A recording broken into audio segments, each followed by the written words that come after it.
Recording, sir? Yep.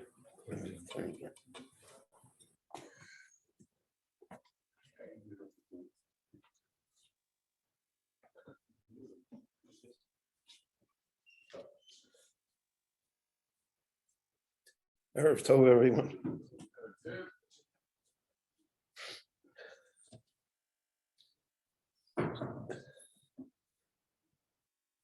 In the brachos of Yaakov Avinu, so the first three sons, Reuven, Shimon, and Levi, received criticism for their behavior. To the extent that with Shimon and Levi, Yaakov said, I really don't want to be associated with them if they continue with their characteristics, their anger,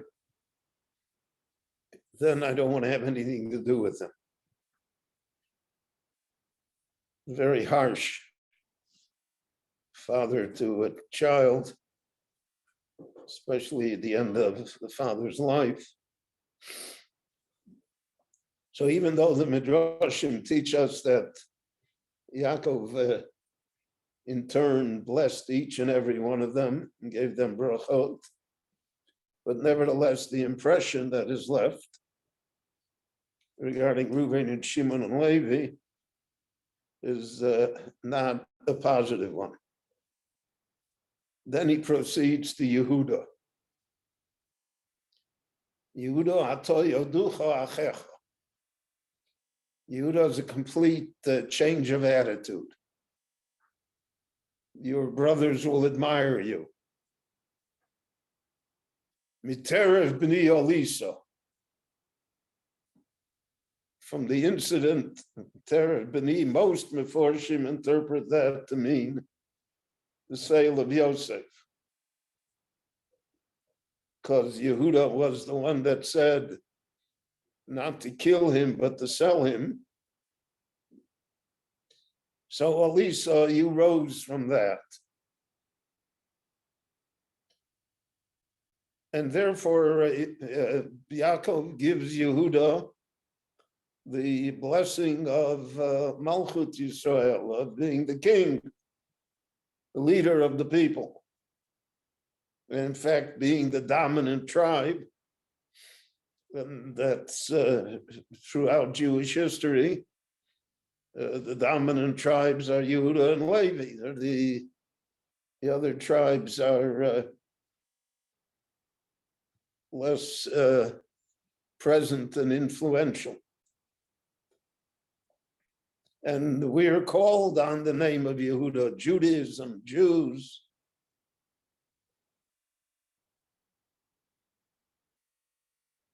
So why is he forgiving to Yehuda and he is not to Shimon and Levi and to Reuven?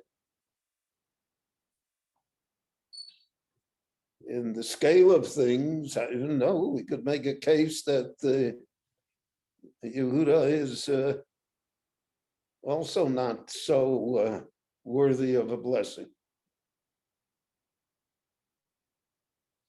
But Yaakov Avinu himself explains why. Because he says, Miterev b'ni Olisa. You rose from your mistake, from what you did wrong. You didn't remain there. And we see that trait in Yehuda, for instance, in the story with Tamar. So he could have very well remained silent. She said, look, tell me, who does this belong to? He didn't have to answer. But Yehuda said, Sodko mimeni, which has various levels of interpretation. She's more righteous than I am, or Tzodka, she's right, mimeni, this is mine, I did it. the ability to accept responsibility for a deed that is not necessarily seen as being something noble is a great trait. To be able to confess one's sins. The Rambam says that that is the opening gambit, so to speak, of tshuva. Tshuva comes with vidui. The ability to say, I did it. It's very hard for people to say that. I know of many instances in life when a person, for instance, scratched the automobile of a parked car next to him. And someone saw it. And they reported it to the owner of the parked car. And the owner of the parked car got hold of the person that scratched it. So the person that scratched it said, I didn't do it, but take it to my garage and my mechanic will fix it for you. Which means that I did do it. So I'm willing to pay the money, but I'm not willing to say I did it.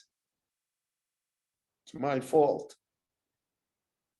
Because that requires a higher level, something that's not easily achieved.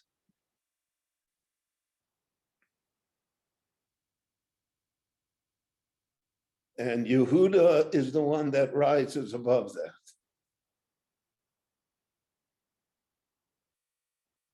So that's what Yaakov says, Miterev b'ni Elisa. When the story will come with Binyamin, Yehuda will say, take me as a slave. I learned my lesson.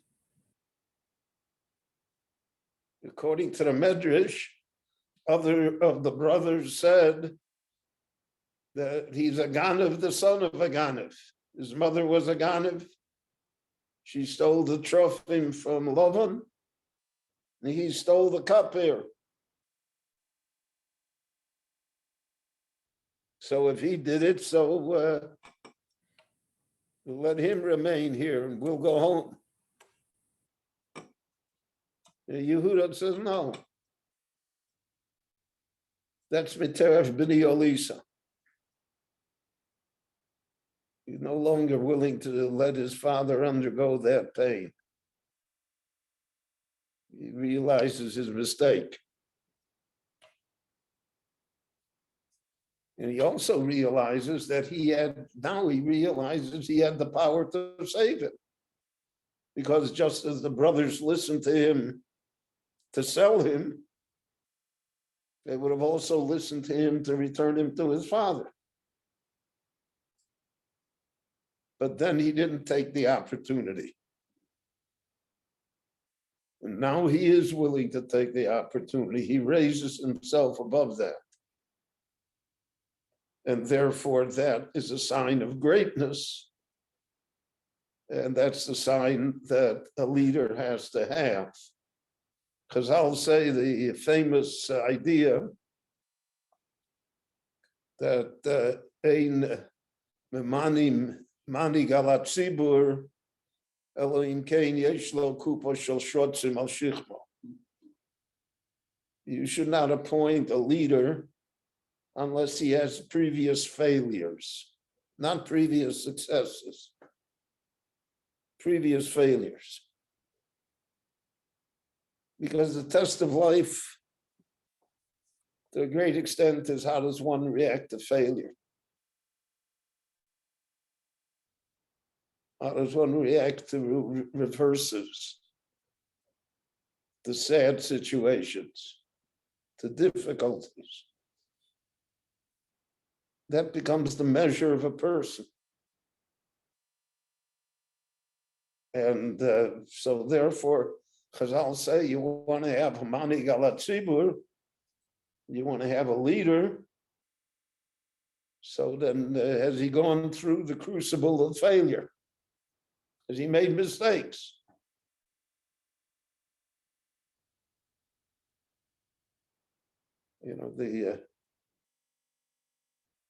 There's a lot to be learned from the general world.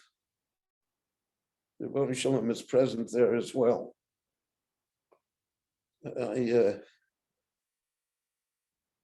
I'm always interested in Lincoln and the American Civil War. So Lincoln became the president in 1860. Even I was not present. But in 1858, there was an election in the state of Illinois between Lincoln and Douglas, Stephen Douglas.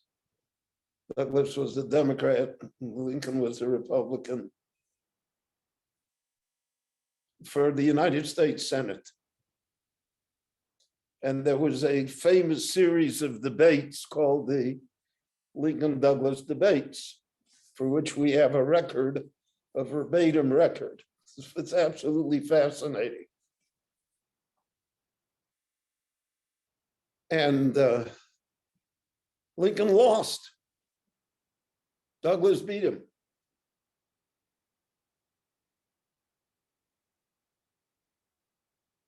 But Lincoln writes that that was the turning point. When he lost, he realized how he could win next time. And 2 years later, when he ran for president and Douglas ran for president, so then Lincoln was elected. Because he failed in 1858. Lincoln himself says, had he succeeded in 1858 being elected to the Senate, he never would have got the nomination to run for president because he's in the Senate. That was a time when senators never ran for president. You had to be a governor or out from the outside. So to a certain extent, his defeat was the key to his later victory and success and immortality. And we find lahavdil the same thing by Shaul and David. Chazal will say, and the pasuk says, "Ben Shaul b'molcho." When Shaul became the king, he was 1 year old. So Chazal say, how can that be? What does the Tanakh mean to teach us here? So Chazal say that he was noki, he was clean, innocent of any wrongdoing the way a 1 year old is. So he was the great tzaddik. David, when he rises to prominence, is a killer.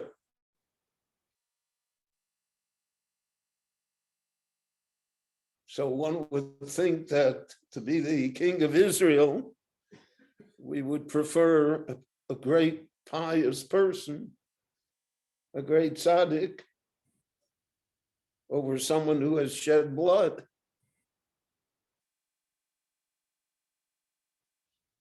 But that's not what happened.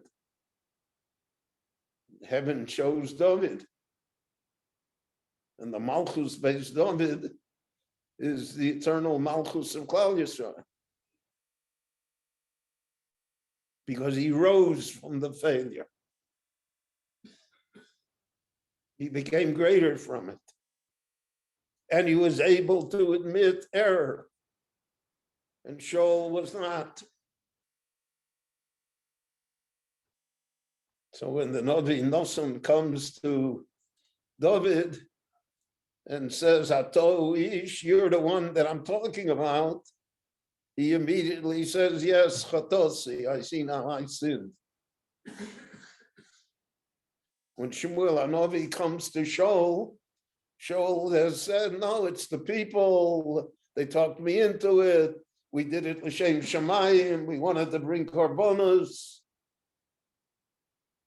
Only when Shmuel finally presses him and tells him that you're never going to be the king again, so then he says, Chatosi, then it's my fault. So that's the lesson here from Yaakov Avinu, to be able to rise from failure. And all of us fail in one way or another during our lives. We're not successful in everything that we do. So it's a question of resilience, of perseverance, of learning. That's the measure of a person. And therefore, Yaakov extends the bracha to Yehuda. Ata yoducha achecha. Your brothers will admit that you're the one. They'll praise you. Because miter b'ni Elisa. The problem with Shimon and Levi and Reuven is they remained. They did not raise themselves. And because of that, therefore, Yaakov had harsh words for them and a different future for them. So that's a lesson that all of us can incorporate and think about. And that's really a lesson of life. And that's really what the Torah is, the Torah's Chaim. It's a Torah of life and of behavior. Rabbi Chananya ben Akash Omer Ratzah Kodesh Baruch Hu L'Zakos Yisrael V'fichal Chir B'Lehem Torah Mitzvot Shene'amar Adonai Chafetz Aman Tzidko Yagdil Torah V'Yadis.